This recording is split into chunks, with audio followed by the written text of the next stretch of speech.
Today, I'm speaking with Sarah, a gardener, musician, and former teacher in Pennsylvania. But before I share our conversation, I'd like to thank Roberta for buying me a coffee through the Buy Me a Coffee link. Roberta, I really appreciate it. I'd also like to thank the Patreon patrons who sponsor the show and in return get some bonus content. There's also a link in the show notes to Patreon. For a few dollars a month or any custom level that you set, you can become a patron of the show. Speaking of a few dollars a month, I have a correction to make from the last episode. When I was promoting the Other Autism's Patreon, I said for a few dollars a day, you can support the show. Obviously, I meant for a few dollars a month, maybe some wishful thinking on my part. And with that, please say hello to my guest for today, Sarah. I'm a musician, a gardener, and a former elementary school teacher.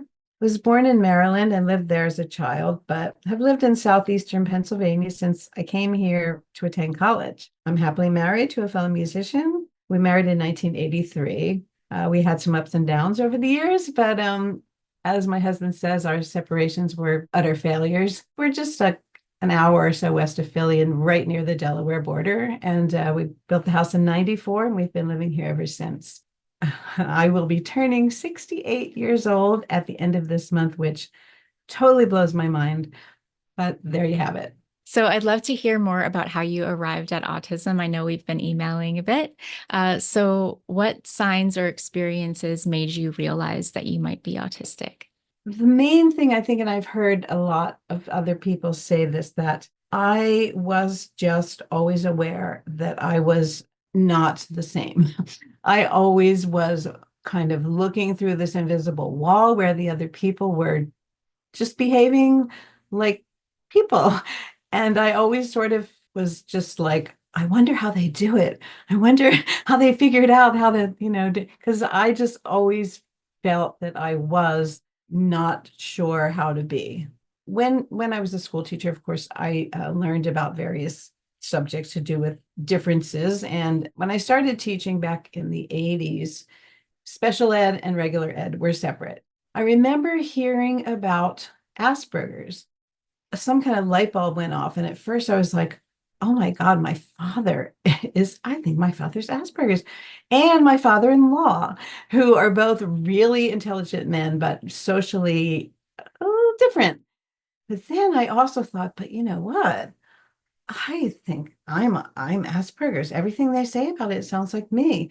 But, it was definitely boys. And so I thought, oh, well, maybe I'm not, but wow, I sure do identify with that. I'll say that through the years, I've had a lot of emotional difficulties, and I've been basically in therapy pretty much since I was in my early 20s. I think because I grew up feeling like there was something wrong with me, had a lot of emotional difficulties, blamed my parents for a lot of things because they weren't the greatest parents in a lot of ways. Each time, ever since I heard about Asperger's, I would say to them, you know what, this is what I think I am. I think I have this, or however I worded it then. And they would say, each one would say, well, no, because, you don't have this and this didn't happen. And they didn't come right out and say it's mostly boys. By the descriptions, I felt, okay, well, I guess they would know more than me, was my first response. Through the years, I became less and less willing to go, I think they know more than me. I came to a point where I thought, you know what? I know more than them. I know more about autism. A lot of the HSP characteristics, when I found this information and I was really getting into it, and I found your website, thank you so much. Most of my ability to focus on this is a thing and let me learn about it came from you. So I thank you very much. What made me think there was something wrong with me, which then when Asperger's came into the picture, I was like, I think that may be me. Just all of the typical things. I mean, social difficulties. I've been known to hide behind trees at parties because I'm not sure how to interact. Like, my husband and I are musicians, so we play parties. If we're playing, I'm fine. On stage, I'm fine. Just doing my thing, know what to do. I have my role, I'm fine. But then after you're supposed to walk off the stage and go talk to people, I'm like, I don't know what to say. Just remember this one incident as a child. My mom had a party one time. All the neighbors were invited. And when the party started in the early afternoon, I'm downstairs in my basement room, writing poetry, listening to music, being all into what I'm doing. And at one point, maybe an hour or so after the party officially began, my mom yells down the stairs to me, "Your friend Patty's here." And I go, "Why?" And I always look back on that as just so explanatory of how I was. Like a normal person would say, "Oh, good, my friend Patty's here. Tell her to come down, or I'll come up." But my response was, "Why? Why would she be here? What is she doing here?" And it's like, your mom, you're having a neighborhood party, and she's invited, and she's your friend." But my immediate reaction was just, "Oh, why? Why would she? Why would she be here?" Of course, I did invite her down, and it was fine. I'm very much into whatever I'm doing. I'm much a loner kind of in a lot of ways.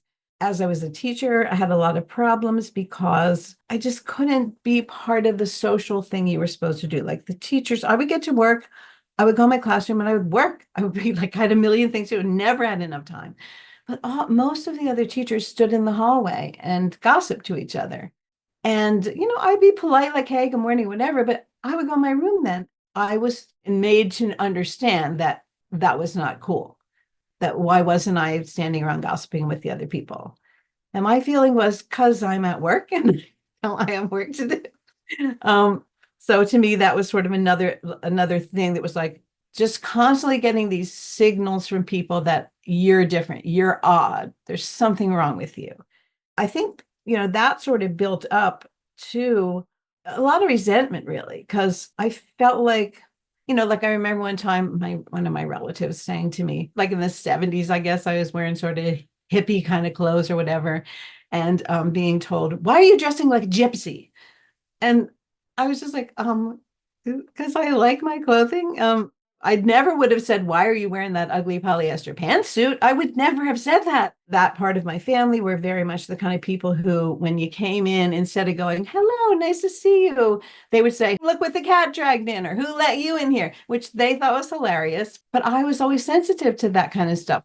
I love them. They were my relatives, but they had no respect for my sensitivity to that. Like, don't treat me. I don't want to be treated that way. You treat each other that way. So that also made me feel like some kind of weirdo outsider. Like, why don't I just like think it's cool that they're always picking on people? And sensitivities, sensory sensitivities, lights, bright light, the typical bright lights, loud noises. I have a real sensitivity to synthetic fabrics. It not only feels skeevy to me, it also, if I'm shopping and I have to touch everything, I can't order any clothing online because I have to touch it. It just skeeves my skin out. And if I'm shopping and I'm like touching everything, my skin will actually get irritated. I have frequent dermatitis, strong scents. Like my sister's really loves Febreze. And the first time she's like, "Look at how great." Oh, and she sprayed it for me. And I was like, "No, no, no, no, no. I don't know how you have that in your house." Sleep problems. I've been an insomniac since I was a child. Emotional regulation. I would get an F- on that. Easily upset. And it's hard for me to get over it, for me to let it go. So would those be like meltdowns type thing? Sometimes, yeah, sometimes it'll be meltdowns. Yeah. Other times it'll just be like sadness, irritation, worry, just whatever if the mood is intense, I don't know how to get out of it. Say someone says something mean to me, I'll either be angry or I may just hold it in, but I'm definitely not able to calm down from it. Executive function difficulties, I've read that that's sort of considered one of them, but time management, I'm really bad at. And when I was teaching, it was always like some kid would raise their hand, they'd be like, "It's time for gym." And I'd be like, "Oh, no, seriously." I was so into the social studies lesson, I had no clue. It's sort of this weird paradox because on the one hand, I get so involved in things that I'll sit at my computer, for 6 hours at a time and not even know it. But on the other hand, many other things, I jump between things. Well, even at my computer, actually, I jump between various things. It's hard for me to stick to one thing. I go out in the garden to do one thing, and next thing I'm doing 10 other things. I'm deadheading that. I'm weaving, and I never even get to where I was going. Self-soothing, I've always picked at my skin, which is, I hate to talk about it, but I feel like Raising my that's, hand. Me too. do you do that too? Yes. Yeah. Okay, I feel less bad. What I normally do is there's this weird hypervigilance where if I'm sitting watching TV, especially it's the worst time, I am just constantly touching my skin all over it to find if there's this imperfection, it's got to be picked off. Well, picking it off just makes it bleed and makes it worse, but I just have to get rid of it. Stimming toys, sometimes that does Oh, help. I have heard on your podcast you discuss those, and I have been meaning to try that out. So I'll have to do that. The weird thing is, a lot of these things, in some ways, I'm really good at it. Like I'm really good. Like I'm a really hard worker. I'm really focusing. I'm really, but on the other hand, there's the other side to all of these things where I'm also terrible at them. So special interests, I'm super, I don't know if it even counts as special interest because I get the impression you're supposed to have like one or two, but I have like 10, you know? I think that's more common for, yeah, for like level one and high masking. Yeah. Mhm. Okay, okay. It's almost like anything that I get into. I just like, I really love old movies. So if I watch an old movie and I'll see like, a car or a building or the next 3 hours, I'll be investigating New York City skyscrapers and where that building, finding exactly on the map where it is and, Yeah. go that sort of The thing. autistic rabbit holes. Yeah. Yes, yes, exactly. I've always been into the Beatles. I was like about 7 years old when the Beatles came on Ed Sullivan, and I've just been a lifelong fan and fanatic. And so I have a massive collection of Beatle photographs I've downloaded from the internet, and they're in order and by year and by, not by date, by exact date and by exact event and that sort of thing. One that's sort of a problem for me is words and language. And I have read a little bit about this, that this can be something that autistic people experience. I am hypersensitive to incorrect grammar, even though I'm sure I use a lot of it myself. When I hear it on other people, certain things just, and I drive my husband crazy because anytime on television they say a wrong thing, I say the correction. My dear sweet husband is so patient. He just laughs, or he'll ignore me or something. But I've always been that way, but in the past few years, it's gotten to almost like very distracting. And sometimes, depending on my emotional mood at the time, I will get to where I can't speak or I can't write because every single word matters, especially if it's something important, like if it's something, there have been a lot of issues with between my family members. And if I try to write about something like that, I am just like, oh, so I can't remember if you told me, did you say you also suspected ADHD? there have been so many diagnoses over the years, just OCD, bipolar, regular depression, anxiety, just everything. It's just, and one thing after another.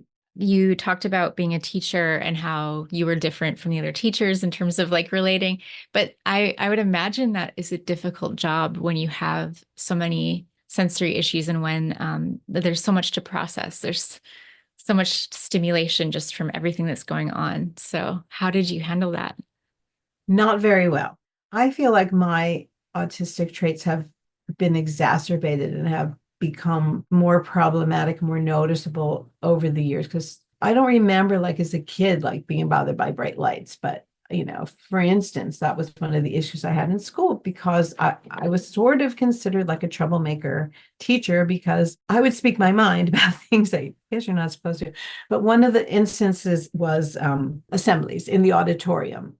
The principal would leave the lights on the kids, on the crowd, when they're supposed to be watching a performance, a play or a talk or whatever. You put the light up there and you dim the lights down here. That's kind of a real good cue. And the kids aren't seeing each other as well and they're focused.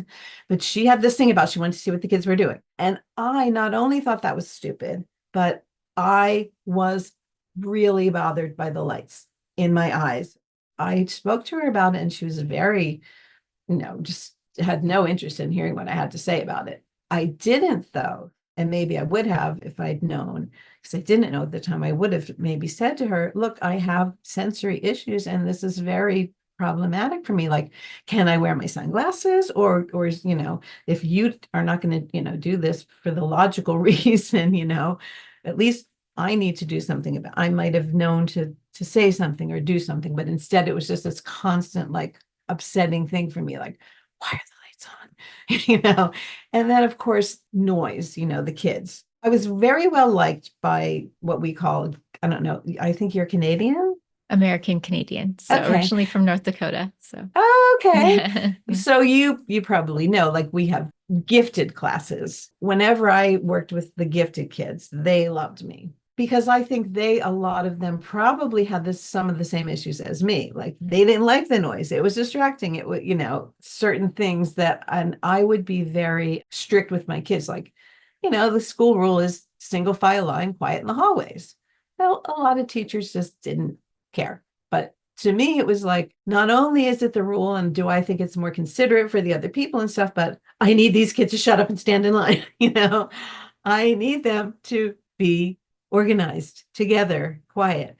And in the classroom, too, I'd have many situations where I would say to the kids, like, heads down, quiet, just put your head down on your desk, quiet down, calm down, right? I would need to do that. And now I know why. And so I think that also I was considered odd. And over time, it got worse and worse. And in the end, I had what is known as a nervous breakdown. Couldn't deal with everything, became too much. I honestly think if I had known about my autism when I was in college, I would have chosen a different career. I loved so much of teaching, but I guess for the reasons we're discussing, it really wasn't the best fit for me. From email exchanges, I know you have a very different opinion about being autistic than I do. So while I personally don't want my autistic brain changed at all, nor would I ever, I would want some of the co-occurring health conditions related to autism taken away. So I have talked about these before, I think, on the podcast. But for new listeners, these would specifically be hypermobile Ehlers-Danlos syndrome and mast cell activation disorder, the last one being the most troublesome for me. Tell me again I learned about that from your podcast, but I'm not exactly sure I remember the details. So it's an immune system disorder. Basically, the mast cells, which are immune cells, are overactive. Sometimes people have more of them, but I think usually it's just they're overactive. So all of us have different triggers. So for me, it's certain types of foods and ingredients that will set off, like will trigger it. So I spend a lot of time just like dealing with reactions and trying to stay away from things.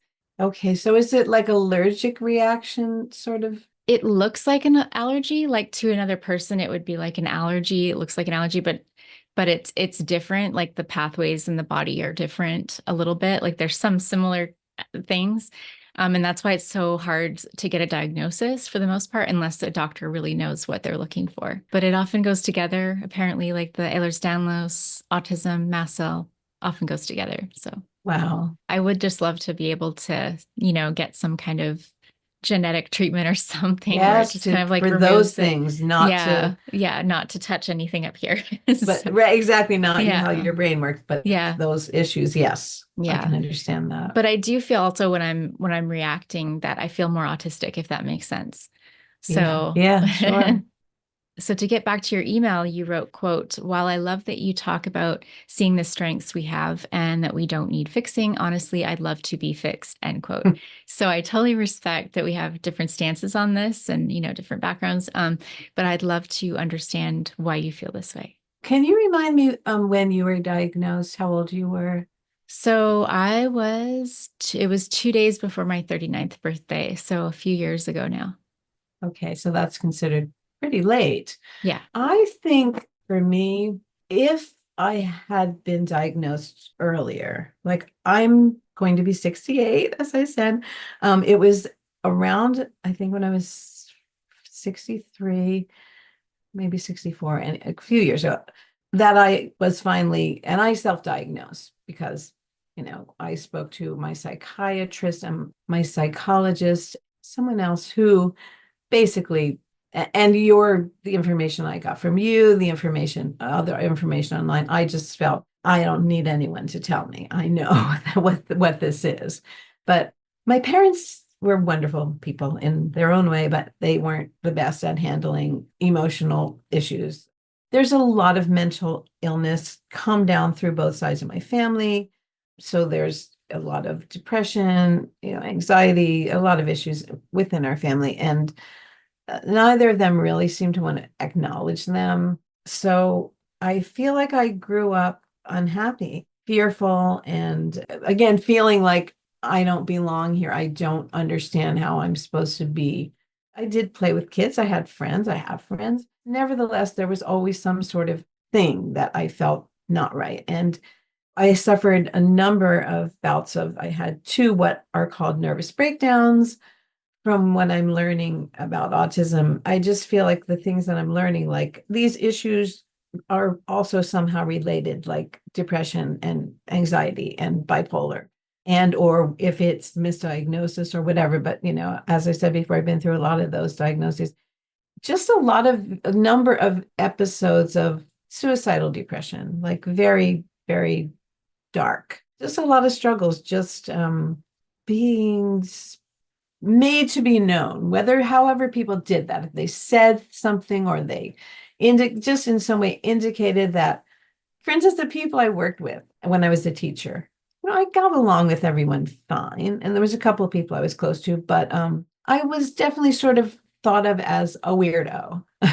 Number one, I'm definitely politically liberal. A lot of these people weren't. I'm an atheist. None of them were. So just right there, even like in the lunchroom, things that people would talk about, like I didn't want to get into political fights with anyone. So I'd usually just shut up. Occasionally I might speak up if they were saying some nonsense I thought was ridiculous. But for the most part, no. They would just sort of make comments. Sarah, she's blah, blah, blah. And of course, I never said anything for the most part. Occasionally, I might give a little snappy comeback, but mostly I was just like, oh God.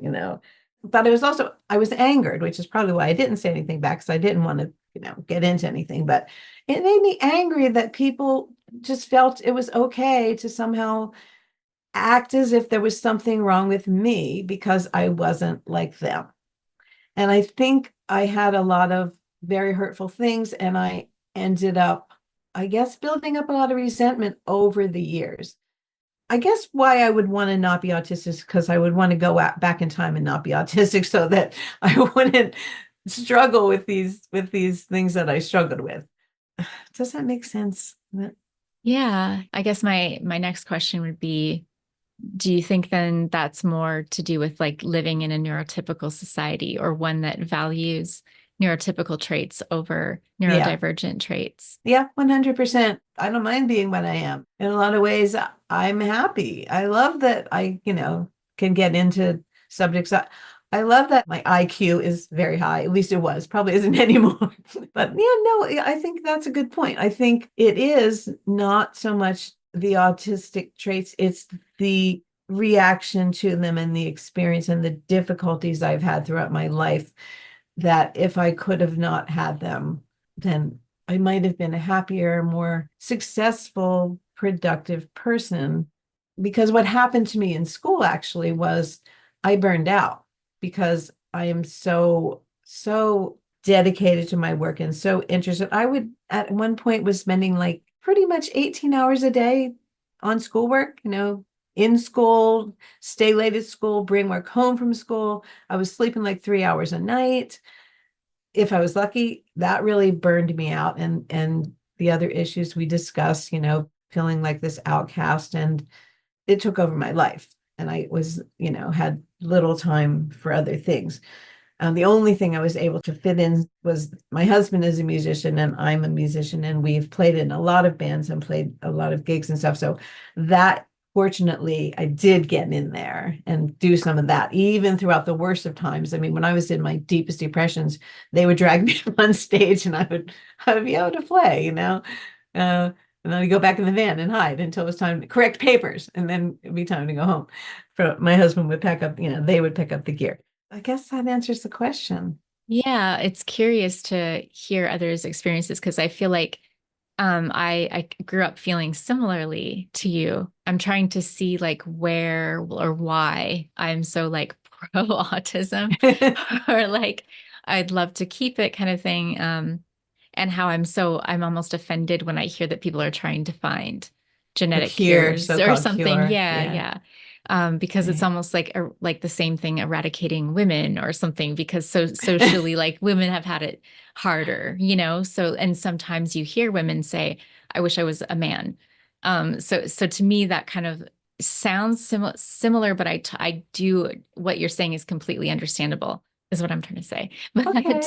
um, I guess like I'm trying to see or figure out why in my head, like I see the autism as like the good part, I guess. And Hmm. the other things as sort of the troublemakers or but and at the same time, I know that being autistic has led to the same challenges or similar challenges where, people make little comments. And for me, I'm lucky and privileged in the sense that I wasn't like bullied, directly Ah, bullied and things like that. right. But I was high masking. So there's a lot of energy in like how does Yes. one do this human thing, like Yes, yes. so so that feels like I was draining myself for like most of my life. And then so when I had the autism diagnosis, I was like, oh my gosh, like it explains everything. Yes. And so I think that was so positive that that's maybe it's kind of trickled down to like all my sort of opinions on it. I don't know. Right. That Could makes be. sense, of course. Well, a couple of things. I think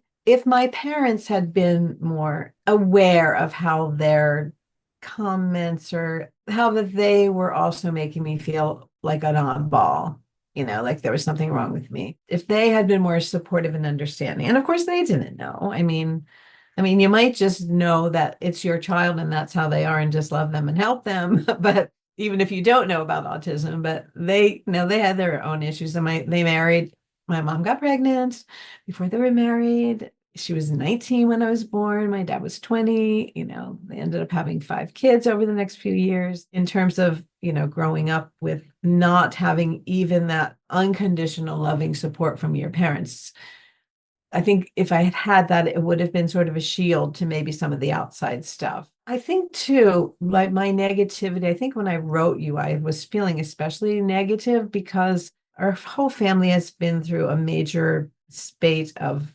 misfortune and tragedy over the past 4 years.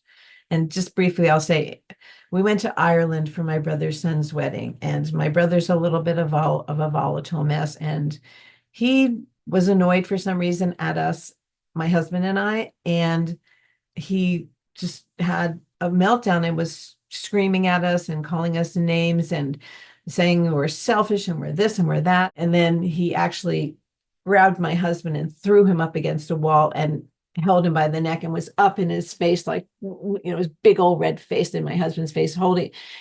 My 80-some-year-old parents are standing right over here. We're at the top of a big flight of stairs. My brother just lost it. I mean, it was beyond anything. Like my brother's been known to, whatever his issues are, he's been known to decide that he has to tell people everything he hates about them. My sister was at his house one time for a party. After we all went home, he woke her up and sat there and yelled at her and told her everything bad about her. So, this is the kind of stuff he does. But, in between times we would get along. But he definitely, he got arrested twice for road rage incidences. And this was like, to me, the last straw. I'm not going to be treated like this. And it was awful because we went all the way over there for a wedding. So, and he told us we weren't invited to the wedding anymore. So we had to let grovel. So the next, we were allowed to go to this wedding we came all the way to Ireland for.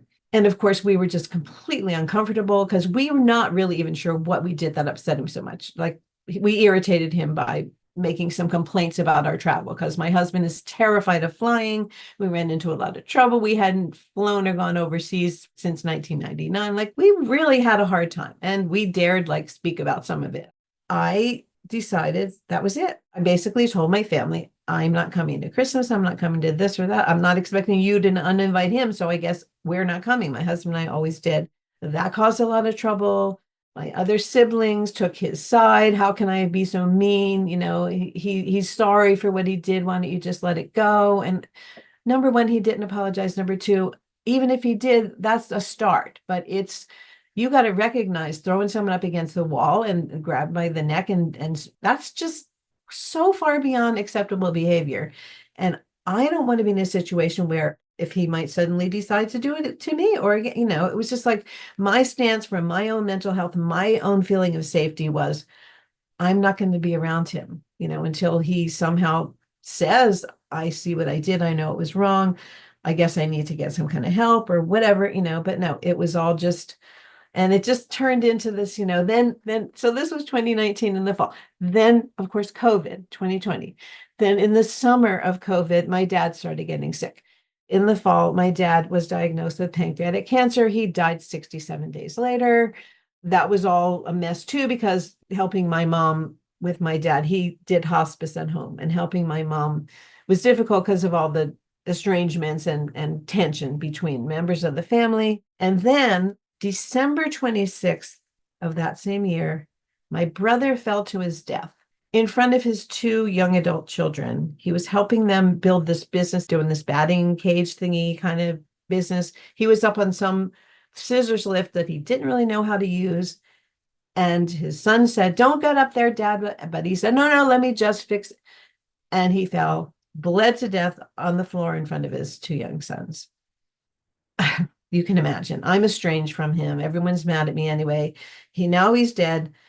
And then people start, not quite exactly, but insinuating that somehow that was my fault because he was upset because I wouldn't forgive him or whatever it was. My mom would say things to me like about that, and it's just been, and then, okay, then that same fall, my brother's husband got acute lymphoblastic leukemia. The next spring, my husband was diagnosed with prostate cancer, a very aggressive form of it. He's gone through surgeries and all kinds of radiation, all kinds of treatments. So we're dealing with that. Then the next summer, I had a serious back injury while gardening, such that I have a problem with my foot now. It doesn't work properly. And a month after that, my youngest sister was diagnosed with stage 4 uterine cancer. Now, right when I discovered your website, after the Ireland thing and the estrangements and stuff, and I was going through these suicidal depressions, and I was like, I've got to figure out what's wrong. My therapist, who I've been seeing for many years, I dropped her because when I told her about the autism, she was like, I don't really know about that, and I think we have other issues to work on. And I was like, no, you don't understand. This is the epiphany of my life. Like I said, when I read my husband all the stuff, he cried, and then he said, "Did you write that yourself?" It was so, everything about the HSP autism, the whole thing was me. So to me, this was such an amazing epiphany. But my dad's dying, so I want to share it with them. And I sort of am hoping, expecting maybe it will help my family understand me a little more, like how this traumatic event in Ireland was not something I was just going to get over, that I think having discovered it at that time, hoping that maybe it would make some understanding happen, and then it didn't. Then all of the stuff that came after that, after my knowing, then my husband's cancer, my sister's cancer, my loss of function, all these things that happened. I think that's all kind of tied up. It's like, not that I tie it to the autism, but it's almost like having discovered it at that time and all of these issues that have happened along since then, I think has influenced my ability to figure out how to accept this, understand it. I mean, I understand it in terms of it's definitely me, and how looking back on things in my life, like, oh my God, okay, now I see what happened there. I guess that's what I'm trying to say, is I think that's part of also my sort of negative bent, even though it's really not fair, I think, to blame the autism. I'm just have been through so much lately, and I'm just trying to hang in there. I think that also just makes me, I guess, think back to the difficulties I had and leading up to now. And it's like, now I could maybe handle the difficulties now if through my life I'd handle difficulties better. I think maybe that's a big part of it. I just want to be clear that I have no judgment that you think that way, like at all. So I just want to make it clear, because I think a lot of listeners are coming from different backgrounds and different experiences, different families. So I think we're all going to see it differently. And I want to make that okay and acceptable, if that makes Right. sense. So I will kind of like say, oh, I don't agree totally, but I totally accept wherever you're at with it. So, Right. and that's true of anyone else listening. So I just want to be totally clear about that because it sounds like you have had lots of family toxicity, I would say, Yes. and lack of acceptance and lack of understanding from like most people around you, except thank goodness your husband. Yes. But Yes. a lot of Thank people, goodness. it's been very, very challenging. So I Yeah. totally hear that. And I just want to acknowledge that. Well, thank you. Um, I appreciate that. mhm. I did want to mention something of interest, I think maybe to your listeners and to you after this discovery. And actually, the funny thing is, 10 years or so before all of this, one of my cousins actually discovered that her son was labeled at the time Asperger's. And she's married to a famous baseball player, so she had the access to write a book about it. Number one, it's in our family. My sister's oldest daughter also went through difficulties in school. First, she was called retarded, then she was different labels and stuff. They said, like, she'll never count money, she'll never do this. She can do all of that. She's fine. But in the end, I think they decided that she was Asperger's or at least on the spectrum as well. So that's kind of interesting to me in terms of like the fact that I do have it because I understand it can be familial. Then a really interesting thing happened when I was still really struggling. This was last year, I believe. I do genealogy, which is another of my special interests. And a distant cousin, we just got to sort of communicating through one of the maybe ancestry or find a grave or whatever. And then she said, finally, let's talk. So we finally spoke on the phone. And when I was talking to her, I was talking just like I am now, just talking really fast, saying a lot of things and being like sort of nervous about it. But and I said to her, I'm really sorry. I said, I know I overshared. It's just how I am. I'm sorry. And she goes, don't apologize. And then she goes, can I ask you a question? Do you think that you or anyone in your family might be autistic? And I was like, yes. Oh my God. Yes, yes, yes, yes. And she goes, well, I and my two children definitely are autistic.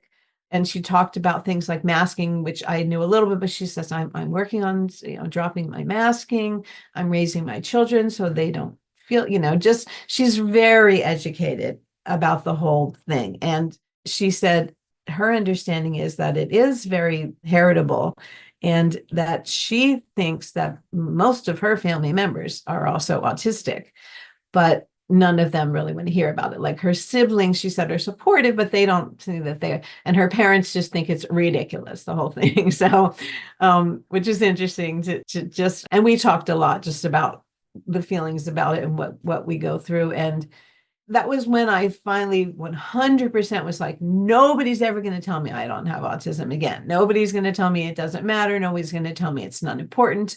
And I just was so grateful to her for being brave enough to say to me, do you think you might be autistic? Because, she's run into with her family and other people just not wanting to hear it at all. So that was just a really affirming experience for me. How do you envision your future now that you have this understanding of yourself? I did have to, I think I said, drop my 15-year therapist because she would not take. I knew at the time that I was just really discovering the thing. I just found your website. I was just learning about it. But I knew once I went to some of the links you had offered, and that was when I had read my husband everything, and he was like, oh my God, yes, that's you. So I was at the time like, this is the most important thing I need to understand about myself. I need help. And my therapist saying, sorry, I don't do that. And I don't even think it's that important. It was like, you're done. I have to find someone else. And it took me about 2.5 years, went without any therapist, which I'm used to having that support in my life. And finally, I think it was about 6 months ago, I found someone. Actually, a year ago, I found her, but she wasn't able to take patients. She put me on a waiting list. One day she emailed and said, I have an opening. Are you still interested? And I said, well, absolutely. And she's wonderful. And my outlook for the future is that I think I'm going to be able to come to terms with the whole situation, the whole thing that we've talked about, that I feel very anxious and, as you know, sometimes angry or very negative about. I feel like she's going to help me be able to accept, deal with, and learn ways. When I go into it, she always turns the lights down low when I come in. And she's taught me things like, I'm afraid to go into doctor's offices because I can't stand the televisions blaring in there and I can't stand the bright lights. And she just gives me very, like, duh. It's kind of like, why don't I think of this myself? But she just says things like, well, go in there, have your earbuds, have sunglasses. And she gave me this wonderful little gift. She gave me this 1.5 inch flattish glass, smooth. I don't know, just rubbing my hand against it helps me feel calm. These are the kind of things that are helping me deal with the issues that have in the past been so difficult, so upsetting. So the other thing I was going to say when you were talking is one thing that's helped me, and I don't know if you've tried this before, but EMDR. She brought that up as well. And I know years ago, the therapist I was seeing was going to do EMDR with me, but somehow we just never got to it. And I don't know what happened with that. The therapist I'm seeing now does not do it, but the therapist across the hall does. And she recommended I might want to try that out. It's helped so much and just in like a few sessions because Really? I'm similar in that in my 20s, I was in therapy for most of my 20s. And it was like traditional talk therapy. So that helped me out of some difficult times. But if I had known about EMDR sooner, I feel like I would have saved some money and time. So yeah, no, it's amazing how fast it works. Yeah, I'm so glad to hear that it worked for you. I also will say that in between when my friend said it worked for her and recommended this therapist, and I went there, I had read some negative press and I read some articles that suggested that it was basically kind of like a hoax. It didn't do anything. It was just silly, stupid. And so I was like, oh, well, I'm glad I never did it. And then when I brought it up, when she brought it up, my current therapist, I told her what had happened. And she said, you know what? I'm not sure, if I remember reading that. She goes, but I believe that it helps. I know a lot of people who have been helped by it. And so you might want to just give it a try. So now hearing from you that you've also tried it and it's helped, that's encouraging me. Yeah, and I also when I first heard about it, this was after I was in long-term therapy. I had similar reservations because they can't really explain. They have theories about what's going on in the brain and why it works, but they don't know exactly. And so I thought it sounded too woo for me, Yes, like too out there. exactly. That's what I thought. Yeah, so I wanted tried and true methods only. And so I avoided it like the Science, science, plague. science. Yeah, exactly. And so I avoided it. And then I just kept hearing more about it. I had friends going into it as actual EMDR therapists, and then hearing all these accounts of it helping and so quickly. The one tip, if you ever do it, like a lot of them do the eye thing, and I find eye too much for me, maybe because of my own sight sensitivity. So I instead did tapping. Interesting. Well, another thing that scared me was when I first heard about it, it was described that you had to verbally express the trauma. And I was like, no, I can't do it. I can't talk about the trauma. But now I've heard you don't necessarily have to say your trauma out Mm-mm. loud. No, you don't. You have the option to, depending on the therapist. You definitely would ask the therapist beforehand because I think it kind of maybe depends on the individual therapist. But my therapist, and from what I know, the majority won't make you say it. They'll get you to do before you even start the EMDR. You'll go through sort of like memories, but they'll just prompt you to think about them, and they'll write down like what that makes you feel or what belief has developed because of that trauma. And so Wow. that's all they know. They don't need to hear the dirty details of the, you don't have to rehash it to a new person because I know that's hard after sharing with therapists over the years. You don't want to share again and again and again and again. So, Right. Okay, that's very helpful. oh, I'm curious to know, you said you're a musician. What instrument or instruments do you play? I'm just curious. Well, mostly now I play electric bass. Cool. Yeah. Now my husband plays any instrument he puts his hand on, and he's left-handed, yet he can pick up a right-handed instrument and make it sound good. When we first got together, he would be out a lot playing gigs, and I would always be like, you can go and listen to your husband's band, a few times. But for me, especially because I don't like to be in crowds and it was like, that's enough of that. But then what? Because he's always gone. And then I finally figured out, wait a minute. If I could be in the band and I would be out there with them, that would make it completely different. And it was funny too, because all my life I was attracted to musicians. My first real boyfriend was a musician. I finally figured out I should have figured out. I say this to all young women. Like I was always looking up to these musician men and like admiring them, and which is fine, but it never occurred to me, instead of saying, oh, I want to be with that man, to be say, I want to be a musician. I don't have to sit here just like admiring him. And like that's something, at least for me, that really was the right thing to do. And I also play guitar and sing a little bit. Learning recently why my grandmother used to always say, don't get old. Because, things are just, I'm having trouble with some arthritis in my fingers. So playing bar chords on the guitar is difficult and it swells up. But I can still play my bass, and my Fender bass weighs about 100 pounds. It's really heavy, but Oh, it's solid and I love it. And I can still play it. So I'm very happy about that. I do also need to learn, rather than dwelling on my difficulties, which sometimes I end up doing, do more of what I like. I need to play more. a huge thank you to Sarah for being my guest on the Other Autism podcast. And that's all I have for you today. Thank you so much for being here. Until next time, bye.